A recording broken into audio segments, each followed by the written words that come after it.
Salut tout le monde, je suis super contente de vous retrouver aujourd'hui pour une nouvelle vidéo, produit terminé. Je sais, la précédente date d'il y a pas si longtemps, mais écoutez c'est comme ça quand on laisse les produits s'accumuler et qu'au final on en a pour 3 vidéos d'affilée. Et aujourd'hui j'ai essayé de vous faire une sélection assez large, on a des soins, des nettoyants, du make-up, et donc let's go, c'est parti! Vous le savez, j'aime bien essayer de faire dans l'ordre, donc on va commencer par une solution micellaire démaquillante de la marque Cattier qui est indiquée pour tout type de peau, visage, yeux et lèvres, qui est évidemment labellisée Cosme Bio, sans parfum, à l'extrait de rose et d'aloe vera, et je vais pas y aller par 4 chemins.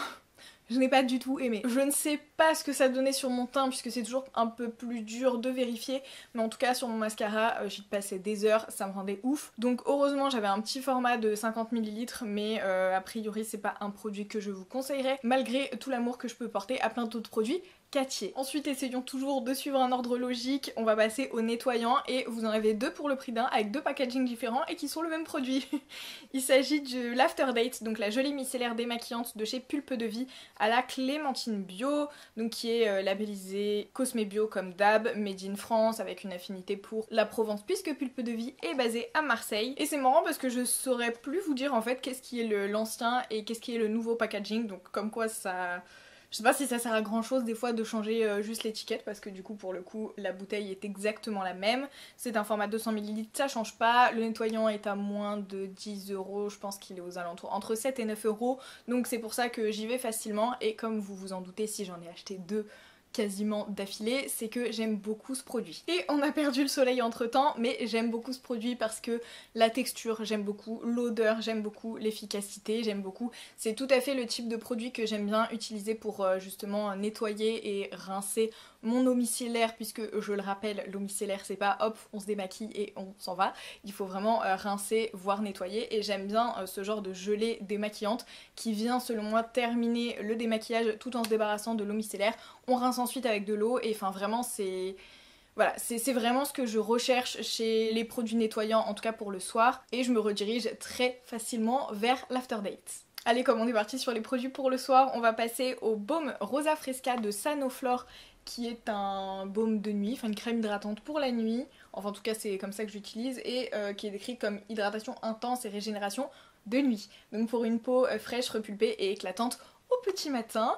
Et ma vidéo sur la marque Sanoflore date d'il y a pas très longtemps, donc je vous dirige forcément vers cette vidéo puisque je pense que je suis rentrée un petit peu plus dans les détails que ce que je vais faire là. Encore une fois c'est vraiment tout ce que je recherche dans une crème de nuit et j'aime énormément les crèmes de nuit que fait Sanoflore. Pendant une période je vous parlais énormément du baume sublimateur miel ou du baume de nuit sublimateur, enfin quelque chose comme ça, qui était pareil hein, dans la même collection de ces baumes de Sanoflore, alors forcément avec des sensorialités, des odeurs et des compositions un petit peu différentes, mais c'est le même principe et je les aime beaucoup même s'ils sont pas donnés et je trouve que pour la nuit ça fait vraiment très bien le taf parce que j'aime vraiment avoir des crèmes assez nourrissantes, assez hydratantes pour la nuit et Sanoflore est très forte là-dessus. On va repasser au matin puisque je vais vous parler du déodorant à la rose de chez Dr Oshka. D'ailleurs l'étiquette a pris cher, on ne voit plus la marque dessus. C'est un déodorant certifié Natrue, je crois que c'est toujours le cas pour Dr Oshka, ils sont pas sur le Cosme Bio mais sur le label Natrue. Choisissez votre camp, moi je n'arrive pas. Et je sais que ça importe à beaucoup, il est sans sel d'aluminium. Alors je m'étais trompée quand je l'avais commandé sur Mademoiselle Bio. J'avais envie voilà, d'un déodorant à la rose, c'était cool. Dr Oshka je m'étais dit pourquoi pas, en plus il y avait une belle remise dessus puisque ça devait être pendant les Beauty Days j'imagine. Et je n'ai pas été déçue de recevoir ça à bille. Voilà, donc je vous le dis, ce déodorant est à bille. Je savais pas, je pensais que c'était un spray. C'est vrai que quand on voit le flacon comme ça sur le site, ça faisait très spray, bref. J'ai vu l'indication nulle part, donc je vous le dis, il est à bille. Et je vous dis aussi que rien qu'en l'ouvrant, l'odeur est incroyable. J'aimais beaucoup ce déodorant au final, même s'il était à bille et que du coup c'est pas du tout dans mes habitudes. Je l'ai quand même beaucoup aimé. L'avantage de ce format, c'est que c'est un peu sans fin. Vous en avez vraiment beaucoup parce que pour 150 ml... ouais, je l'ai utilisé un petit moment, je saurais pas quantifier mais pour le coup je l'ai vraiment utilisé longtemps. Il avait une belle efficacité, je trouvais que l'odeur correspondait à peu près, c'est pas du tout un déodorant sans odeur hein, donc clairement si c'est ce que vous privilégiez au quotidien, passez votre chemin. Mais voilà, je trouvais que c'était plutôt sympa, donc pourquoi pas. Après je pense qu'il était un peu cher quand même pour le prix que je mets en moyenne dans mes déos. Je pense que celui que j'ai actuellement, qui est un 4 pour le coup, est un peu moins cher et je privilégie quand même le format spray. Enfin pour le coup c'est pas des aérosols comme les Ushuaïa ou tout ça, mais c'est vraiment un format spray et je préfère, même si pour la longévité du produit je pense que c'est un tout petit peu moins que les déodorants à billes. Voilà, faites votre choix selon vos préférences clairement. On va passer à l'hydratation du matin et j'ai deux petites crèmes à vous présenter, d'ailleurs qui sont deux gelées. J'ai la gelée détox visage Miss Sunshine de Pulpe de Vie, toujours. Oui, j'aime beaucoup cette marque, c'est pas très cher, c'est clairement made in France et tout, j'aime trop leur com, j'aime trop leur politique d'utiliser les fruits moches et tout, enfin je trouve que c'est une très très belle marque. Donc encore une fois, c'est labellisé Cosme Bio, 100% des ingrédients sont d'origine naturelle et on nous indique que ça hydrate, purifie et donne de l'éclat. Écoutez, j'ai beaucoup aimé cette gelée. En ce moment, je suis vraiment dans une phase où je teste plein de petites crèmes pour le jour parce que ma préf est un peu onéreuse et du coup j'aime bien aller voir sur d'autres terrains. Et celle-ci est très très correcte, je l'aimais beaucoup et pour le matin c'était vraiment assez léger, j'aime aussi son odeur. Donc clairement je vous la conseille. Après c'est plus une crème pour l'été je pense, pour l'hiver elle sera peut-être un tout petit peu juste, enfin c'est une gelée donc c'est un petit peu plus juste en hiver puisqu'on se prend le froid en pleine face, c'est le cas de le dire. Mais comme on entre dans les jours un peu plus chauds, ça vaut le coup. La deuxième gelée sous la main terminée, c'est la gelée éclat apaisante Hydramuse. Donc Hydramuse, je pense que c'est la gamme de la marque Cadalis. Donc c'est une crème que j'avais reçue dans une Beautiful Box. J'étais un peu perplexe puisque je ne sais pas si vous le savez, mais Cadalis utilise la banane comme ingrédient principal de tous ses produits et moi j'ai beaucoup de mal avec la banane, avec l'odeur de la banane, avec la banane en général. Voilà, ce n'est pas un ingrédient que j'aime en cosmétique ou en bouffe. Donc voilà, j'étais un peu partagée et au final j'ai beaucoup aimé l'odeur parce qu'il ne doit pas y avoir que ça et puis de toute façon ça a pas une odeur forte chimique de banane alimentaire si vous voyez ce que je veux dire, comme l'expérience que vous faites au lycée là, enfin je sais pas si ça se fait toujours mais nous à l'époque on fabriquait de l'arôme de banane et ça sentait vraiment très très fort la banane. Ça ne sent pas comme ça, c'est un peu plus naturel quand même puisqu'encore une fois on est sur une marque clean et je l'ai énormément aimé. Alors pour le coup, même si ça se revendique comme une gelée, il me semble que j'en avais une utilisation un petit peu plus facile sur les jours frais, plus frais, voilà. Parce que de toute façon j'ai une peau plutôt mixte donc j'ai quand même besoin le matin d'avoir une crème légère quoi qu'il arrive.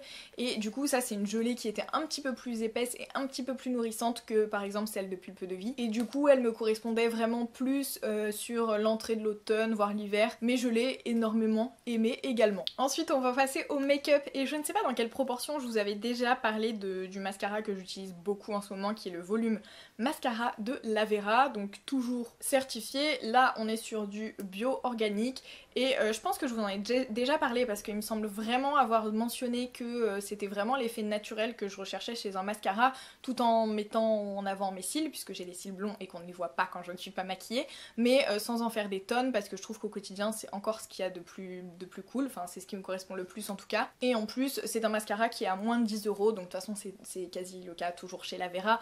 Vous le savez, j'aime beaucoup cette marque, je vous avais fait une vidéo où je testais d'ailleurs tout le make-up de la marque, donc je vous la mettrai dans le petit i si ça vous intéresse. Donc c'est souvent le cas chez Lavera, mais je vous le conseillerais également. Ensuite on est sur un produit que je ne pense pas avoir déjà mentionné sur la chaîne, donc grande nouveauté et pourtant ça fait un petit moment que je l'utilise, c'est le concealer, donc le correcteur de chez Madara Organic Makeup, si vous voulez le nom entier de la marque, qui est certifié EcoCert et qui est un correcteur avec une petite mousse comme ça. J'essaierai de vous faire un petit gros plan parce que d'ici c'est un peu loin, on va pas se mentir. Et encore une fois, je l'avais acheté sur Mademoiselle Bio, je trouve que c'est vraiment tellement difficile de choisir sa teinte. Mais bon, écoutez, je m'en suis à peu près sortie, il est un chouïa foncé en hiver, un chouïa clair en été, mais bon voilà, sur l'ensemble de l'année ça se compense à peu près. Et en plus il se fond vraiment très bien, donc du coup on ne notifie pas la différence clairement. Je pense que c'était marqué sur le carton, donc je vous mettrai ça dans la barre d'infos quoi qu'il arrive. J'ai mis beaucoup de temps à trouver un anti-cerne bio qui me convenait et qui n'était pas hors de prix. Je trouve que vraiment les anti-cernes ils abusent de fou là-dessus.